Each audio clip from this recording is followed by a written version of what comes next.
it's time for me to come off stage, and I'd just like to introduce 𝗟𝗢𝗚 Davis, who is going to lead us now in the panel session that we're going to have for the next 20 minutes with some really exciting people who I'm quite sure you'll be happy to hear from. So, 𝗟𝗚, over to you. Thank you, Troy. So, guys, is new media leading the way on equality? Well, is it? When I refer to new media, I'm talking about social media, so Twitter, Instagram, Facebook, the whole lot. So joining me are my three amazing guests. From the far right, we have Robbie.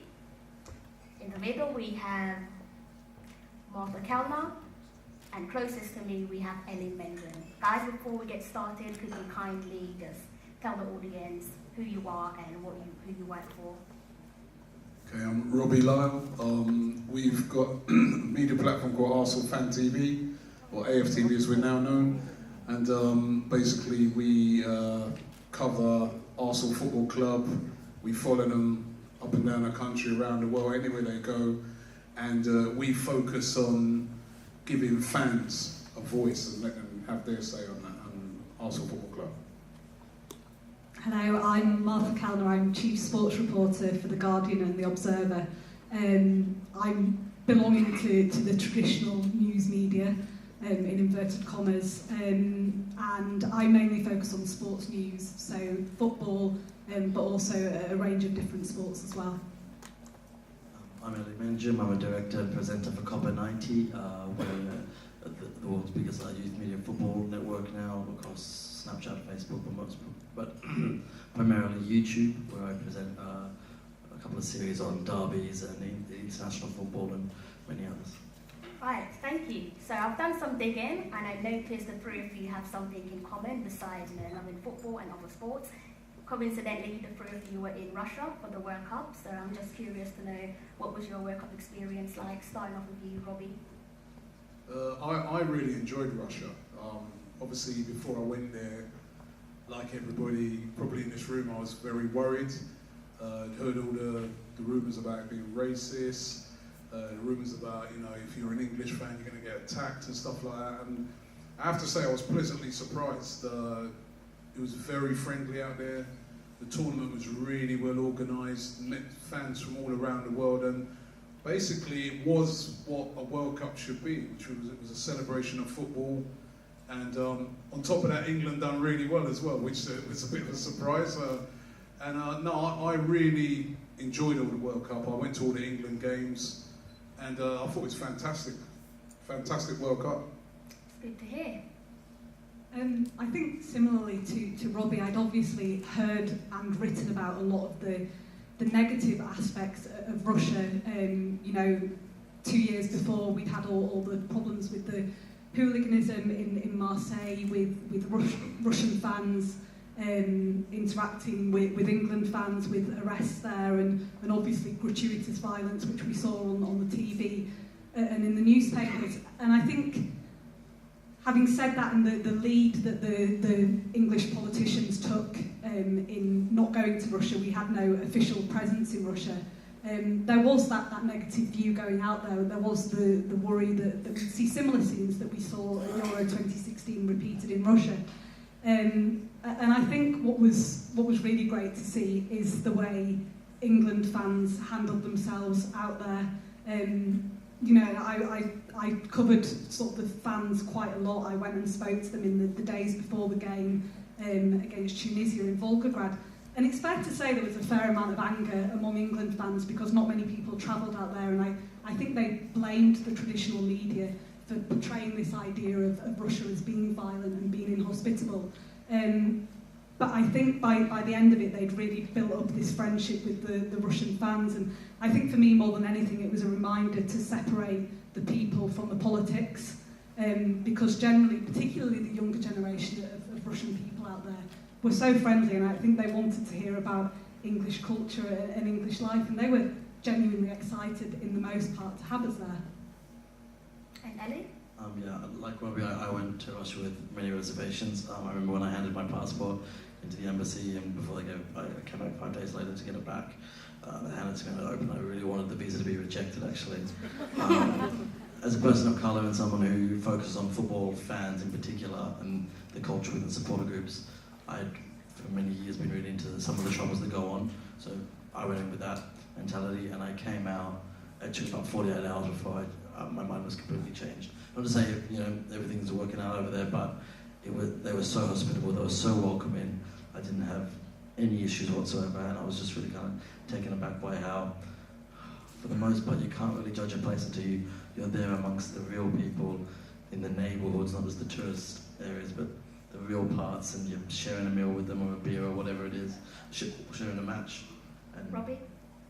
You know what I was going to say about Russia? Is that when Russia got the World Cup, I was like, they shouldn't get it, because all of the racism that's attached to Russia. How can they get the World Cup? But I actually went away saying that actually, you know what? It's a good thing that a country like this gets it, because when I spoke to a lot of local people there, a lot of ordinary people there, they were like, it's so great to have people from around the world here. We're learning a lot, we're meeting people, and I think that's what racism a lot of time is, people not understanding other people, isn't it? So they got to meet black people, they got to meet people from South America, they got to meet people from Korea and stuff like that, and it just opened their minds. We're all the same, we love football, and I think in the end it ended up being a beautiful thing, the World Cup being in Russia. I know there was a lot of controversy surrounding how they got it and that, but it was actually perfect that it was in Russia in the end. Having said that, I hope it does have an actual lasting effect, because without a doubt what we saw was a very sanitised view of Russia. They put on their best face. I think there's no doubt that Vladimir Putin said that they needed to show their best face to the world, and I hope that some of the things that we saw do have that lasting effect, because these problems weren't made up and they won't disappear overnight, or they won't disappear as the result of a 4 or 5 week long tournament. Now, reporting in mind, representation, what was that like? Because I go to games regularly for The Voice, and unfortunately I find myself more times walk through the press box and I don't see no one who look or sound like me. So what was that like in Russia? From my point of view, obviously I talk a lot about being a woman in football, a woman in sport journalism, and you often get asked, do you feel like the odd one out when you go to press boxes and at press conferences? And I think sometimes the answer is yes, although I think things are definitely changing for the positive. But I think these guys will be able to give a better view of new media, but I think definitely in the sense of traditional media, there's not a lot of diversity. I covered quite a lot of England games, and often I was the only woman, probably in a group of about 30 to 35 reporters who was a woman. There also weren't very many BAME journalists. There is a lack of diversity in traditional sports media, for whatever reason that might be, and I think it's for a multitude of reasons. And that is something that needs to be addressed over the coming years, definitely. Ellie, Robbie, would you like to add to that? I did get to sample a bit of the traditional media, because I got to go to one of the England press conferences. I think there was Darren Lewis from the Mirror was there, and probably me, and that was it. I think there was a couple of black guys there, but they were from the African media. So, no, it's not. Still, for me, I get to go to a lot of these events and things like that, and I still find it's a bit embarrassing actually that we go there. This is football. A lot of black people play football, and we are very we're not represented in the media. That's my thoughts. On traditional media, obviously, what I do, I focus a lot on fans and being outside grounds, talking to fans. Yeah, it was quite. I met fans from all around the world, so it's World Cup, so that was fine. But when I went to that press conference, that was they've still got a lot of work to do there. Do you not feel welcomed? I mean, do you feel like what is it specifically that you feel? I didn't feel not welcome, because I think they know who I am. Yeah. So I was welcomed in. I had no problems in there. They know who I am, but I just look on it sometimes and I think, this is football, right? England are playing. How many black players have we got? And I look around the room, and there's not enough representation. I just don't feel You know, like you said, there's lots of reasons for it, and I want to see that addressed though. You know what I mean? And I go to a lot of functions. Where I went to a function the other day, and I was told there's going to be a lot of the top journalists and top media people there. And then when I got there, I was the only black guy there. And I think I want to see changes in that. And I've kind of come in there because I've kind of come in a different way as well. So I really would love to see that change, because I just feel that, you know, a lot of things to do with football, you know, on the pitch is okay, on the pitch is, you know, as I said, there was a lot of black players playing for England, and it's really great to see.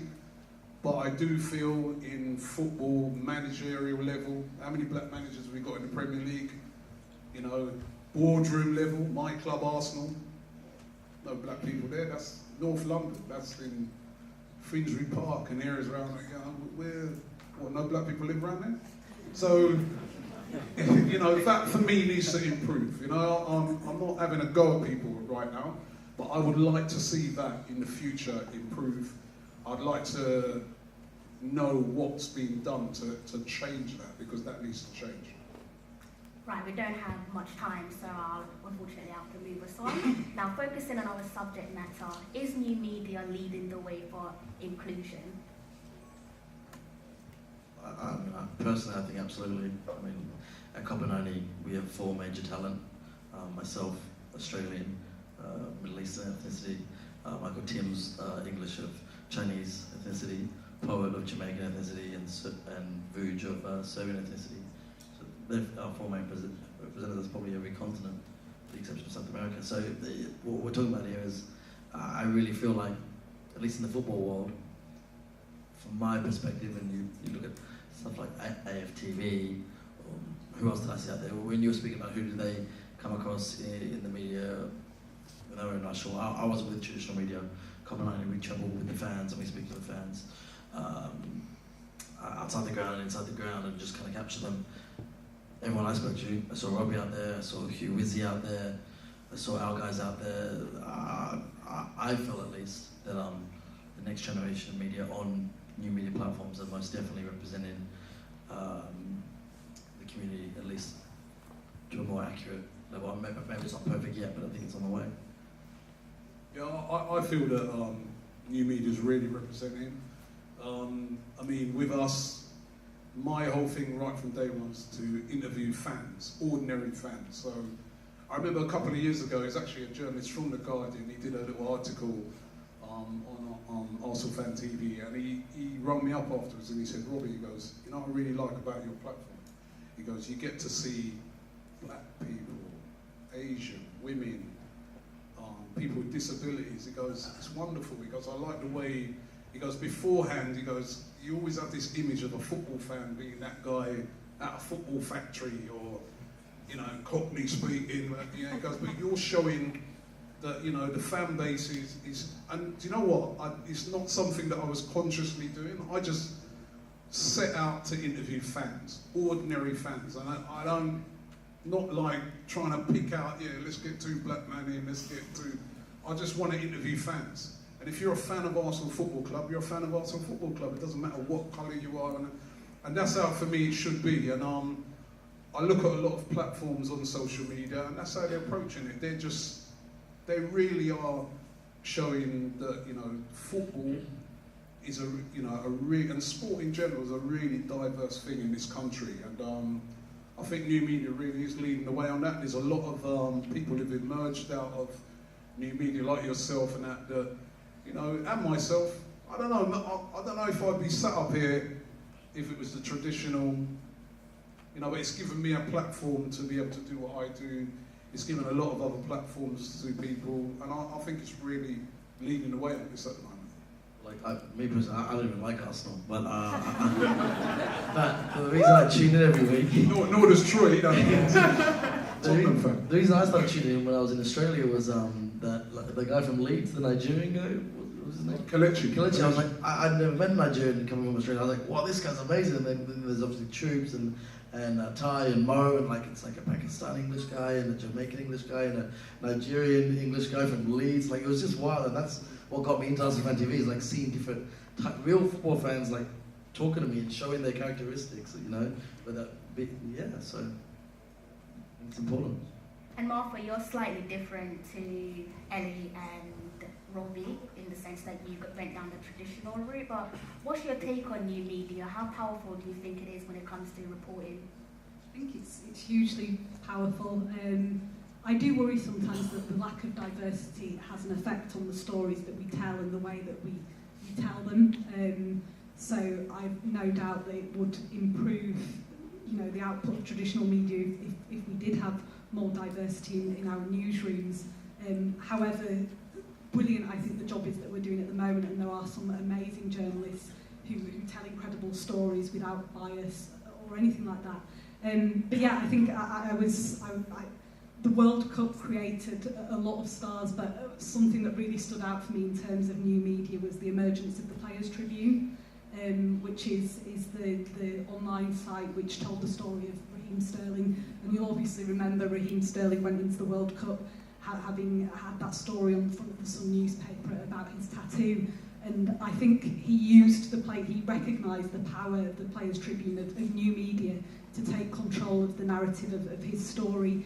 And since then we've seen 𝗦𝗪𝗕𝗦𝗔𝗐 tell his story about his upbringing in Antwerp and the struggles that he encountered on his way to becoming, you know, a phenomenon. And so I think that's a really good example of new media being so powerful. And I was saying to these guys before in the green room, there's often a stuffiness, I think, and I might be as guilty of it as anyone among the traditional media about new media, and I think sometimes it comes from feeling a little bit threatened, and you sometimes don't realise some of the figures in terms of the amount of people that new media platforms are reaching. We were just talking about, you know, the figures that you guys have had sort of in, I think you were saying 20 million over the course of a month, and that's incredible. You know, that's exceeding a lot of traditional media platforms. Ellie?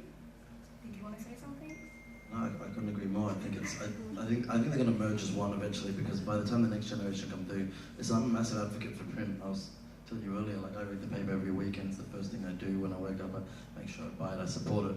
But the fact of the matter is, a lot of my friends aren't anymore, and it's whether it's because they don't feel like their voice is being represented in those traditional platforms. They surely don't turn on TV unless it's sport or Love Island, unfortunately. But the fact of the matter is, like, there's a new generation coming up that haven't been brought up on traditional platforms, and there's many reasons for that, but one of them is the fact that a lot of them, because this next generation is even more diverse ethnically, they don't feel represented. And so when they see guys who look like them or girls who look like them on their screens, it's the screens on their iPhones or whatever else they're going to turn to.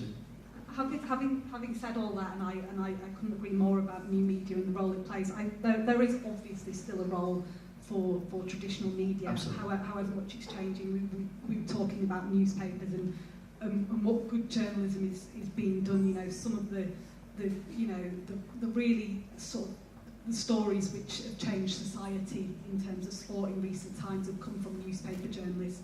Things like the football sex abuse scandal, that came from newspaper journalism. So there is, you know, a hugely important role still for traditional media. Yeah, definitely. My brother's involved in traditional media, and I've got nothing but respect for traditional media. I mean, and you know, we're a new form, but obviously we have to respect. You know, these guys work very hard to get where they are. So I respect it completely. And I'd like to think that maybe sometimes some of the things that we're doing is helping to change some of the things that they're doing as well, because they're looking at it and they're thinking, well, we should be more diverse like these guys, and you know, so we should be both feeding off each other and helping each other. And I think if that happens, then it's all the better. Unfortunately, we've run out of time, but before I allow you to leave, since we're talking about social media, I need the three of you to tell me who to follow, who not to follow, and most importantly, who to block or mute. I follow 𝗙𝗢𝗡. They're brilliant.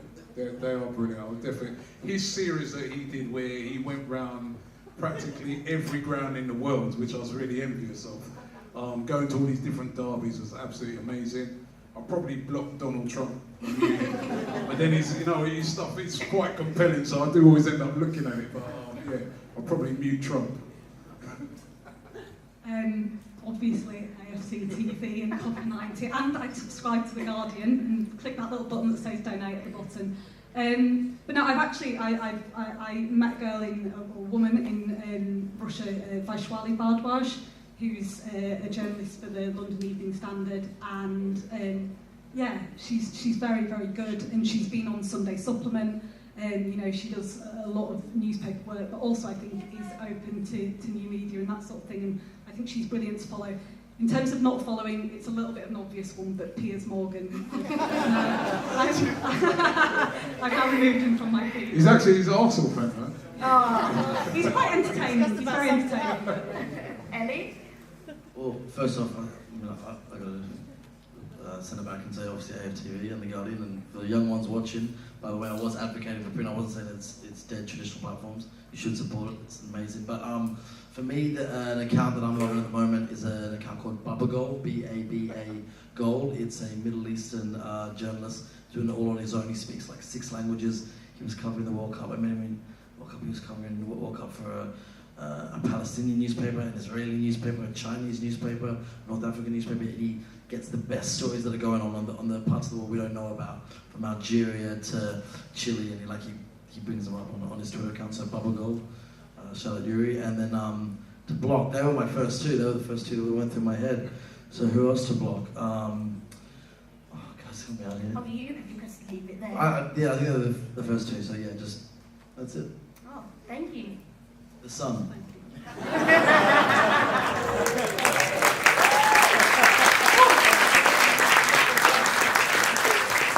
That panel was superb. I hope you took a lot from it. It took a lot for our young Crystal Davis to put that panel together, but she hosted it absolutely magnificently, so I hope you see that.